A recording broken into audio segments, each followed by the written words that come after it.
ഇന്ന് 2024 ജൂൺ 24 തിങ്കളാഴ്ച. ഞാനിപ്പോൾ നിൽക്കുന്ന മണികുന്ന് പള്ളിയുടെ സൈഡിലുള്ള ഭിത്തിയുടെ അടുത്താണ്. ഈ കാണുന്ന സ്പേസിലാണ് നമ്മൾ ബഹുമാനപ്പെട്ട കാട്രാത്ത് ചാണ്ടിയച്ചൻ്റെ ഒരു ശിലാഫലകം സ്ഥാപിക്കാനായിട്ട് ഉദ്ദേശിക്കുന്നത്.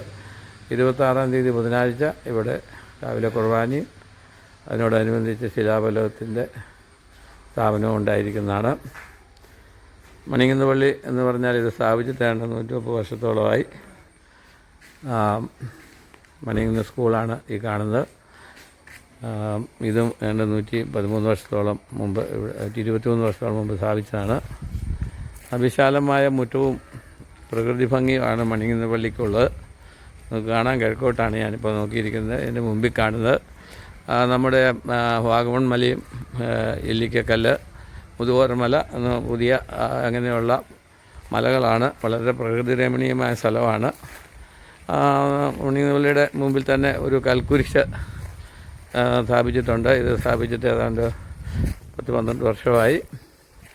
അതുകൂടാതെ കഴിഞ്ഞ വർഷം കിഴക്കത്തോട്ടം കുടുംബം സ്പോൺസർ ചെയ്ത് സ്ഥാപിച്ച കൊടിമരമാണ് ഈ കാണുന്നത്. 40 അടി പൊക്കവും അടിത്തറയും കൂട്ടി 43 അടിയോളം പൊക്കമുള്ളതാണ് ഈ കൊടിമരം. SS-ൻ്റെ മെറ്റീരിയൽ തീർത്ത കൊടിമരം എനിക്ക് തോന്നുന്നു കേരളത്തിലെ തന്നെ ആദ്യത്തെ സ്റ്റെയിൻലെസ് സ്റ്റീൽ തീർത്ത കൊടിമരമാണെന്ന് തോന്നുന്നു. സാധാരണ കൊടിമരങ്ങളെല്ലാം സ്ഥാപിക്കുന്നത് നമ്മൾ പറയിറക്കുക എന്ന് പറയും. അത് കോൺക്രീറ്റ് തൂണിൽ പറയിറക്കിയാണ് കിട്ടുന്നത്.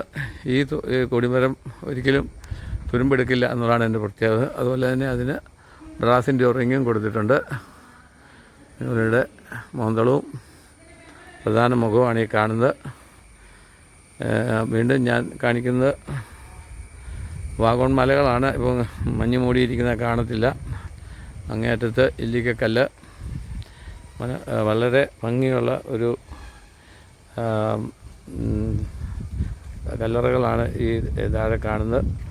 അതുപോലെ തന്നെ സെവൻസിൻ്റെ ഒരു ചെറിയ ഫുട്ബോൾ ഗ്രൗണ്ട് നമുക്ക് മറ്റു തന്നെയുണ്ട്. ഇത് കാർ പാർക്കിനായിട്ട് ഉപയോഗിക്കാം. പള്ളിയുടെ വലത്തുവശത്ത് തന്നെ പള്ളിയുടെ അച്ഛന് താമസിക്കാനുള്ള കുശിനിയും ബാക്കി ഓഫീസുകൾക്കുള്ള സൗകര്യങ്ങളും ഉള്ളതാണ്. ശിലാഫലകം ഒട്ടിക്കുവാനായിട്ട് ഞങ്ങൾ എല്ലാം റെഡിയായിരിക്കുകയാണ്. ആദ്യം തന്നെ ഭിത്തിയിൽ ഞങ്ങൾ ആവശ്യത്തിനുള്ള രീതിയിൽ കട്ട കെട്ടി അതിൻ്റെ സ്പേസ് എല്ലാം അഡ്ജസ്റ്റ് ചെയ്ത് വെച്ചു. നമ്മളിവിടെ സ്ഥാപിക്കുന്ന 52 ഇഞ്ച് പൊക്കവും 32 ഇഞ്ച് വീതിയുമുള്ള ശിലാഫലകമാണ്. നമ്മുടെ സ്പെഷ്യലിസ്റ്റായ മേസ്ത്രി തന്നെയാണ് ഇത് ഒട്ടിക്കാനുള്ള മേൽനടപടികൾ മുന്നോട്ട് പോകുന്നത്. ആദ്യമായിട്ട് തന്നെ അതിനെ മറിച്ചിട്ടേച്ച് അതിൻ്റെ അടിഭാഗത്ത് തേക്കാനുള്ള പേസ്റ്റ് റെഡിയാക്കി ഞങ്ങൾ ഇവിടെ കൊണ്ടുവന്ന് വെച്ച ഫലകം ഞങ്ങളുടെ ഫാദർ ജോർജ് ചെരുവിൽ വികാരിയച്ഛനും ബിനോയ്, പിന്നെ ഞങ്ങളുടെ ഷാജു, മേസ്ത്രി മുതലായവരും ഞാനും കൂടെ കൂടി അത് മെല്ലെ കറക്റ്റ് സ്പേസിൽ തന്നെ വെച്ചിട്ട് അത് ആ സ്പേസിലേക്ക് അവിടെ ഇന്നലെ റെഡിയാക്കി വെച്ചിരുന്ന ആ ഭിത്തിയിലേക്ക് അതിനെ മെല്ലെ ചായച്ചു. അത് അവിടെ വലിയ ഒരു 24 മണിക്കൂർ കൊണ്ട് അതവിടെ ഒട്ടിപ്പിടിക്കുന്നതാണ്. അത് കഴിഞ്ഞതിന് ശേഷം ഇതിനെ നമുക്കൊരു മുന്നേക്ക് മറിയാതിരിക്കാനായിട്ട് നമ്മൾ തൂക്കെല്ലാം നോക്കി ആദ്യമായിട്ട് അതിൻ്റെ സൈഡുകളെല്ലാം കറക്റ്റ് വിഡ്ത്തിലാണോ എന്ന് നോക്കി അതെല്ലാം കറക്റ്റാണെന്ന് അറിഞ്ഞതിന് ശേഷം ഞങ്ങൾ അതിനൊരു സപ്പോർട്ട് കൊടുത്തു. തൽക്കാലം മുമ്പിലേക്ക് മറിഞ്ഞ് വീഴാതിരിക്കാനും ഇത് ഒട്ടിപ്പിടിക്കുന്നതിനും വരെ കറക്റ്റ് ലൊക്കേഷനിൽ ഇരിക്കാനായിട്ട് ഞങ്ങളൊരു കമ്പ് കൊണ്ട് അതിനൊരു സപ്പോർട്ട് കൊടുത്തു. അതിനുശേഷം ഇനി ഞങ്ങൾക്ക് ഇതിൻ്റെ സൈഡിൽ ഉള്ള ഫലകം ഒട്ടിക്കണം. ബഹുമാനപ്പെട്ട ചാണ്ടിയച്ചൻ്റെ ഈ ഫലകത്തിൽ 3-4 കാര്യങ്ങൾ എഴുതിയിട്ടുണ്ട്.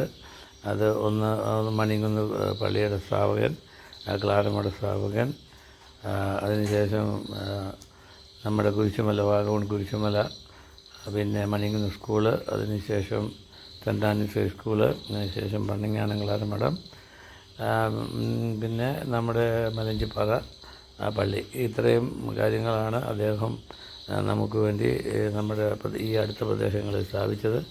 മലഞ്ചിപ്പാറയിൽ പള്ളി സ്ഥാപിച്ച സമയത്ത് അദ്ദേഹത്തിന് പനി വരികയും അതിനുശേഷം അദ്ദേഹം മരണപ്പെടുകയാണ് ഉണ്ടായത്. ഇത് വെച്ചതിന് ശേഷം ഞങ്ങൾ ഇതിൻ്റെ സൈഡിലുള്ള ഗ്രാനൈറ്റ് പീസും ഒട്ടിച്ചു. അതിനുശേഷം അതും കറക്റ്റാണെന്ന് മനസ്സിലായ ശേഷം വലത്ത് സൈഡിലെ ഗ്രാനൈറ്റ് ഒട്ടിച്ച് ഇന്നത്തെ പണി തീർത്തു.